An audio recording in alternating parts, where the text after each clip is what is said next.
화학 소재 산업이 워낙에 우리나라에서 크기 때문에 전 세계에서 5번째 안에 드는 그 정도의 경쟁력과 매출과 매스를 가지고 있는 그런 산업입니다. 하지만 아직도 이 기술 주도권을 갖고 있다라고 얘기하기는 조금 힘든 부분이 있기 때문에 여기에 대해서 최근 몇 년간 일어날 일들을 바탕으로 과연 우리가 어떻게 하면 극복할 수 있는가 완전히 좀 개인적인 이야기를 드리도록 하겠습니다. 소재를 분류를 하면은 크게 3가지로 나눕니다. 금속, 화학, 세라믹. 화학 소재로 내려가게 되면 다시 2가지로 나눕니다. 고분자 소재와 정밀화학 소재. 정밀화학 소재는 이제 소재의 범주 안에 들어가긴 하는데 많이 들어가면 의약품까지도 들어갑니다. 그래서 고분자 소재를 또 내려가 보면 플라스틱이 있고 고무가 있고 섬유가 있고 접착 코팅 여러 가지가 또 다 고분자 소재로 이루어져 있습니다.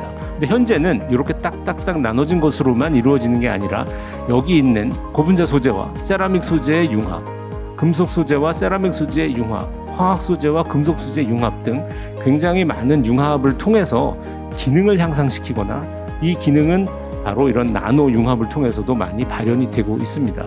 이렇게 만들어진 이제 좀 더 새로운 소재들이 이제 부품으로 활용이 되는 것입니다. 소재라는 것을 다 아시겠지만 소재는 시대를 구별하는 표시자입니다. 우리가 시대를 어떻게 구별하냐면 석기 시대, 청동기 시대, 철기 시대, 지금도 어떤 시대가 있죠. 지금은 약간 100년 전에 시작한 고분자의 시대이기도 하고 이제는 그걸 더 벗어난 소재의 시대라고 합니다. 지금 여러분들이 가지고 다니는 물건을 한번 볼까요? 몸의 70%는 물이라고 합니다. 그런데 여러분들이 가지고 다니는 물건의 70%는 화학 제품, 주로 고분자입니다. 벨트, 양말, 신발, 휴대전화, 필기구 다. 이렇게 이제 우리가 굉장히 많은 이런 어떤 화학 소재를 사용하고 있다라는 것을 이제 저희가 좀 인식을 하게 되면 화학 소재라는 게 굉장히 중요한 분야구나라는 것을 이제 확인을 하실 수가 있습니다. 현재 이제 화학 소재 이슈들이 몇 개 있습니다. 너무 잘 아시겠지만 화학 소재 이슈는 재활용 이슈가 굉장히 큽니다. 이런 이슈들을 저희가 이제 해결을 하려고 보니 어떤 소재가 필요할까 좀 고민을 했습니다. 그게 뭔가 하면 이제 저희가 얘기하는 자율 수명 제어 소재라는 건데요.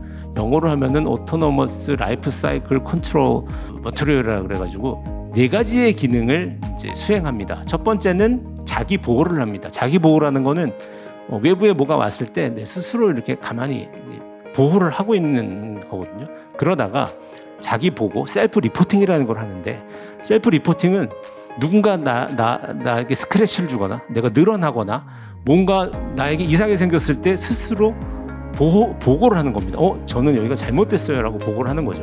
여기서 끝나는 게 아니라 셀프 리포팅, 자기 보고는 어떻게 되냐면 데미지가 생기기 때문에 여기가 퍼포먼스거든요.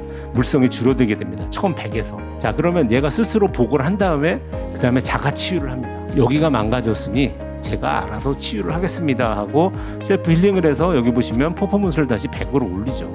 100으로 올린 후에 이런 과정들이 계속 반복되겠죠. 그래서 스마트한 어떤 시대에 맞는 소재는 아까 말씀드린 자율 수명 제어 소재고 거기서 가장 쓸만한 거는 비트리머라는 소재다라는 거를 이제 여러분들한테 좀 말씀드릴 수 있고 화학 기술은 경제 발전뿐만이 아니라 사회 문화의 진보, 환경 보존, 삶의 질 향상, 건강, 근사력 향상 우리가 눈으로 보이지 않는 곳에서 굉장히 많은 역할을 합니다.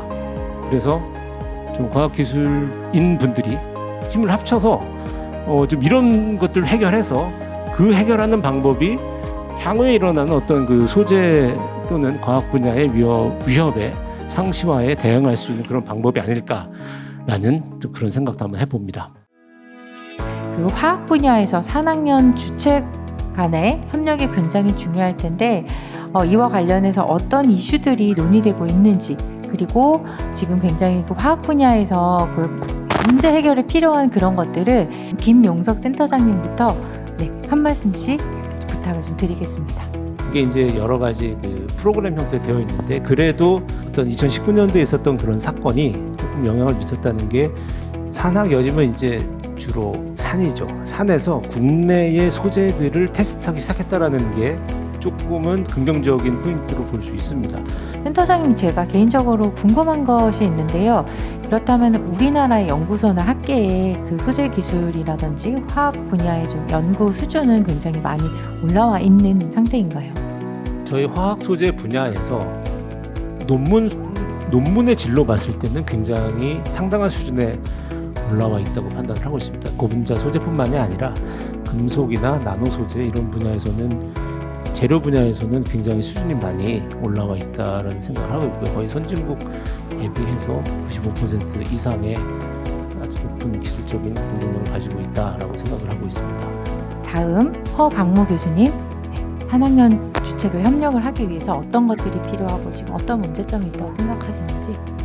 네, 30년 동안 제가 이제 다양한 형태의 산학연 교육 프로그램이나 사업들을 접해봤지만 아직까지 대표적으로 성공해서 대학 교육에 뿌리를 내린 그런 프로그램은 제가 본 적이 없는 것 같아요. 그러니까 아직까지도 다양한 시도가 현재도 진행되고 있지만 그런 것들이 좀 더 우리 학교, 그다음에 연구소, 산학 이런 협력 체계를 유기적으로 달성을 하면서 안정적으로 유지되는 그런 프로그램이 정착을 하기 위해서는 조금 더 저희가 신경을 써야 될 부분이 아닌가 싶습니다.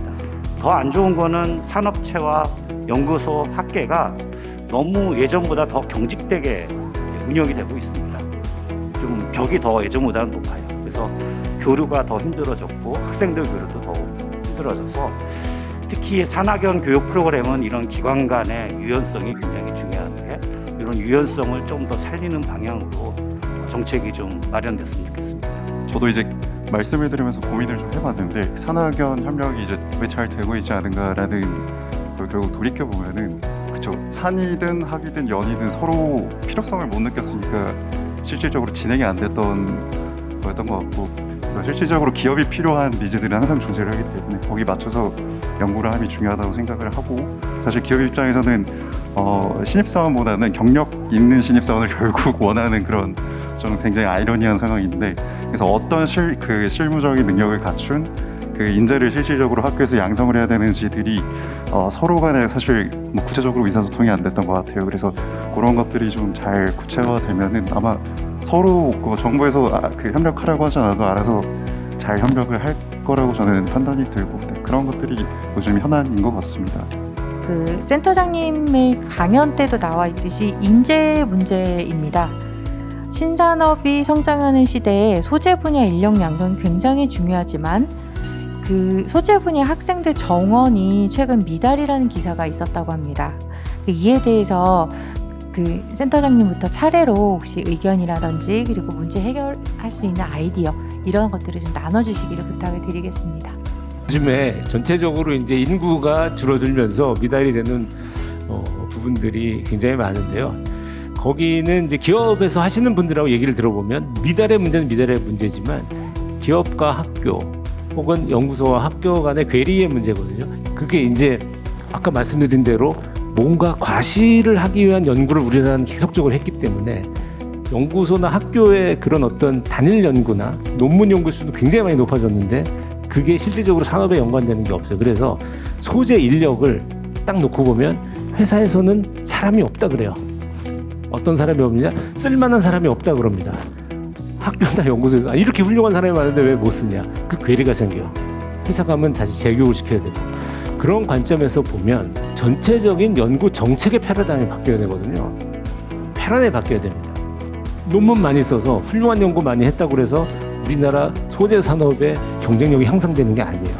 물론 그것도 중요하지만 어느 정도 레벨을 맞춰줄 수 있는 정책적인 수단이 반드시 필요하다. 그렇게 되면 굉장히 우수한 인력들이 회사에 가서도 직접적으로 자신들의 역량을 펼칠 수 있는 그런 기회가 충분히 많다고 생각합니다.